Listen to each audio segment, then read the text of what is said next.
Hi everyone, this is Candace. I'm in my office. You guys seen a piece of this already.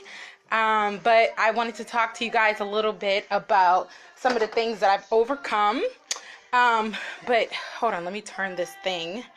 But again, this is my office at my house. I'm really excited. I'm not quite done with it yet. I'm still building. So, anywho.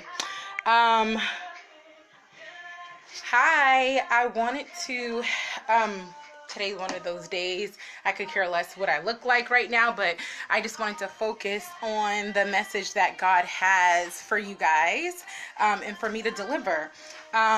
So give me a second. Of the mayo.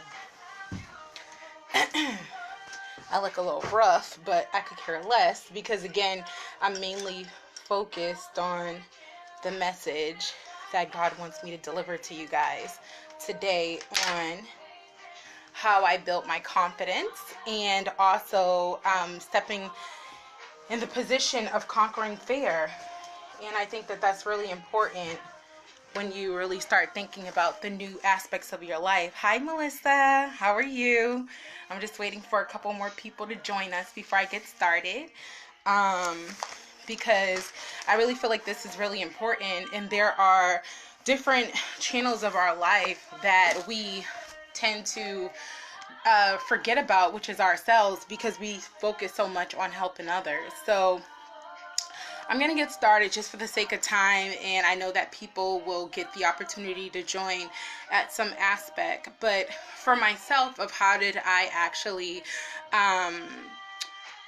increase my confidence, and one of them was just mainly focusing on what God's plans were for me. You know, like I think a lot of the time we tend to compare ourselves to others that are around us, and we have to really think about that the plans that God has for that other person are different from yours. And one of the things that's really important is to just stay focused on what your dreams and desires are. And when you stay focused on your dreams and desires, then God will be able to move in places that you've never seen before. Hey Rena, how are you?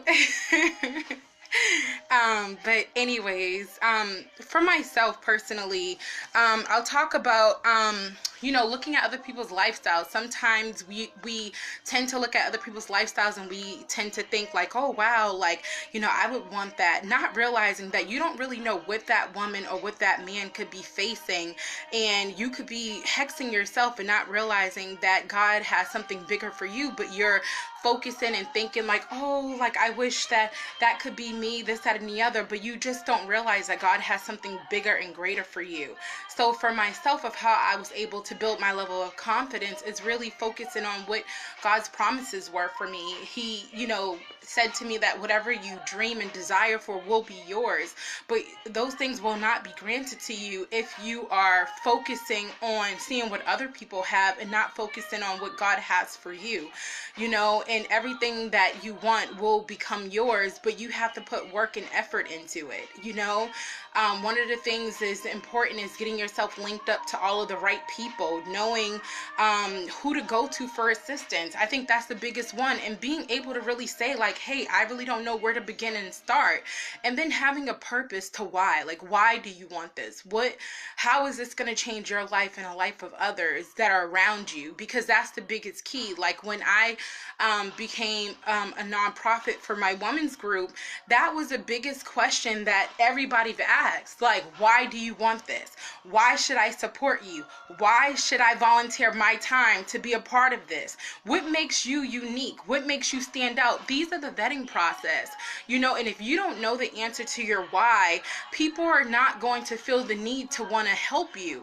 And so for myself, I had to focus on, what is my why? Why is this important to society? Why should people support me? Why do I even believe in this? And when you have that sense of direction of your why, everything else would make sense. Like, you can't go to the table with a business plan talking about, well, this is just what I want to do. People are going to want to know why. Like, why is this important? And if you know that why, everything else will come together. And then on top of that, like, you have to appear and look like what you sound. If you are saying like you want to be a businesswoman and you're saying like you want to make a difference, what are you doing now? What are you doing now to make those things happen? Because people are going to want to see your resume. And that doesn't mean like based on a piece of paper, but people are going to want to know, what are you actively doing now to make this become a reality? That's the important piece of it. Like, for example, when I became a supervisor, I want to say I was like 23, 24.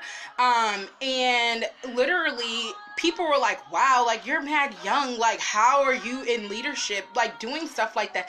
Because I always knew I was a leader, even when I was a little girl. Like, I remember forcing my siblings to play school with me, and I was like the teacher, and I wanted to teach them all these new things. And especially my sister Juanita, people who know her, they I would force her to play school with me, and she would be like, I don't want to play anymore. And I'm like, no, like you would have thought that I wanted to become a teacher, but I didn't realize that God was leading me in a direction of leadership, because that's my passion. My passion is to make a difference, to be able to help others. But people have to be willing to want to help themselves first, because you become a lot more accessible to them when they are really like wanting it. Like, you can't force nothing on anyone, because they're going to want to see that at that given time. But I also wanted to talk about some Bible verses that kind of